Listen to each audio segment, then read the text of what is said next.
Senator Manchin now saying he won't support certain parts of the president's agenda, leaving Democrats in a precarious position ahead of the midterms. Elon Moy has the latest for us. Elon?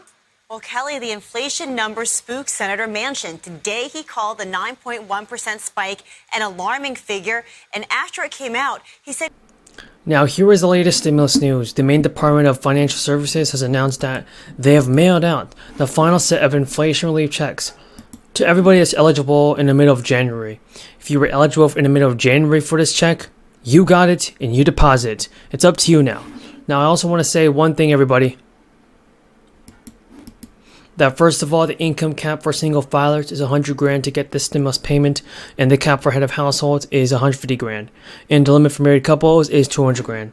The first round of checks were mailed in 2022, but the program was put on hold before all checks were processed. The remaining checks were sent in January, and they were funded through the Winter Energy Relief Plan that was passed at the end of the year.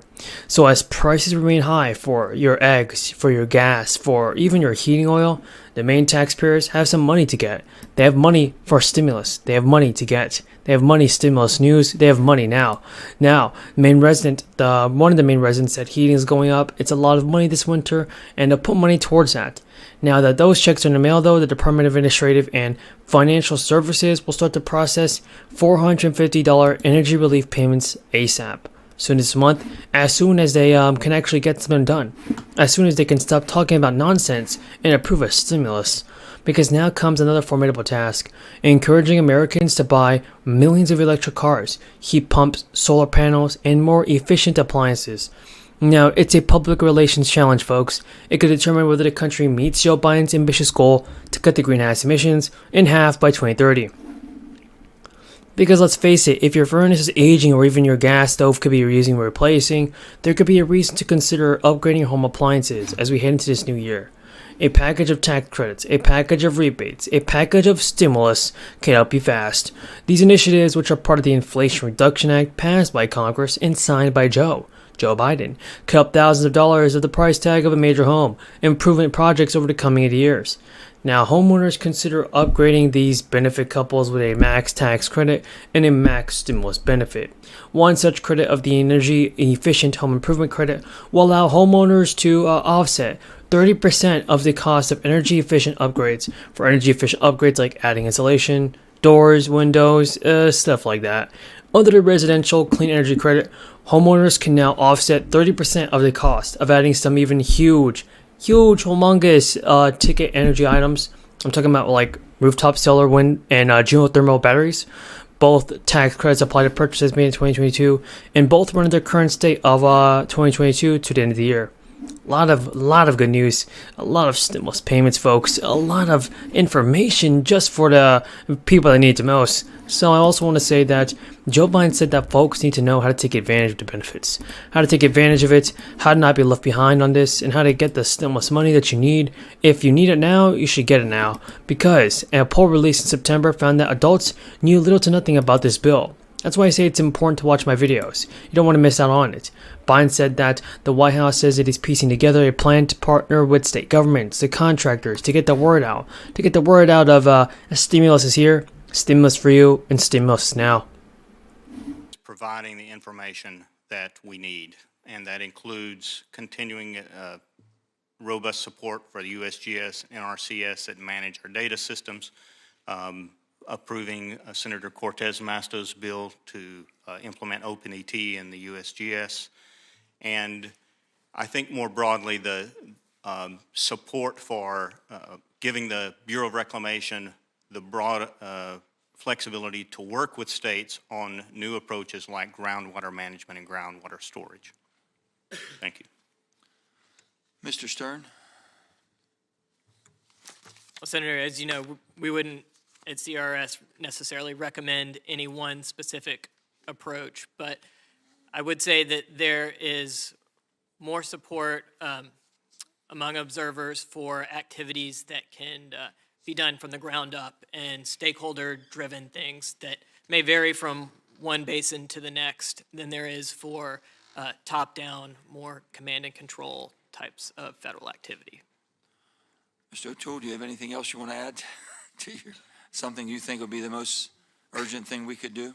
Senator, I testified in front of the World Bank last year as part of the climate meetings I went to, and the biggest word that they appreciated was scale. And in a meeting with the major foundations Sunday, Republicans to end the Affordable Care Act, they are basically trying everything. There was a time when there was this historic, tension-filled moment on the floor when 3 Republican senators saved the Affordable Care Act. Senators Murkowski, Collins, and John McCain. Indiana ended its 2021 fiscal year at the start of July with nearly $4 billion in reserves. Now, the governor said despite a crisis, Indiana exceeded all expectations and closed the state fiscal year with an unprecedented amount in reserves. They have an obligation to put this money back in the hands of taxpayers instead of leaving it in the hands of the government. The House Speaker also said that leaders and legislators are going to work with the governor's office to pass legislation during the 2022 session to help streamline the process and make an additional 910,000 taxpayers eligible for the credit. After the legislation passes, taxpayers will be paid either by check or through direct deposit, depending on how they filed the 2021 tax returns. Folks, checks will begin finally going out to people sooner than later. That's what we all wanted to see, and I'm glad it's finally happening. So here's some big news. Chuck Schumer, the Senate Majority Leader, has announced that Senate Democrats have a massive bill to address climate change, taxes, healthcare, and also inflation. They'll move forward with it Saturday. They will move forward with this bill very soon. And right now, Democrats are trying to pass the bill under a budget process known as reconciliation. The process allows Democrats to pass the bill without the threat of a Republican filibuster. And all 50 Democratic senators are going to have to vote for the bill in order for it to pass, with a tie-breaking vote from Kamala Harris. The vote Saturday afternoon will be a procedural one to begin debate. Up to 20 hours of debate can take place, with that time split evenly between the two parties. It's likely that the full 20 hours would not be as needed, and as Democrats are expected to yield back a majority of the time. Then, friends, a process known as a vote-around begins, which means senators can reintroduce unlimited amendments to the legislation. There could also be a call for an entire 725-page bill to be read aloud. Schumer said on Thursday that he's expecting the process to take a long time. In his words, I quote, "I expect we'll have some late nights and extended debates on the floor." Now, before the bill can get to the floor, the Senate parliamentarian needs to complete the analysis of the bill to determine whether it can be allowed under reconciliation in the first place. And after that, passing the bill is still not guaranteed, as Sonoma has not yet signaled her support for it. Meanwhile, Republicans have criticized legislation, and McConnell has called it a goodie bag of environmental activists at the expense of working families. He also says the bill will provide no relief or worsen inflation.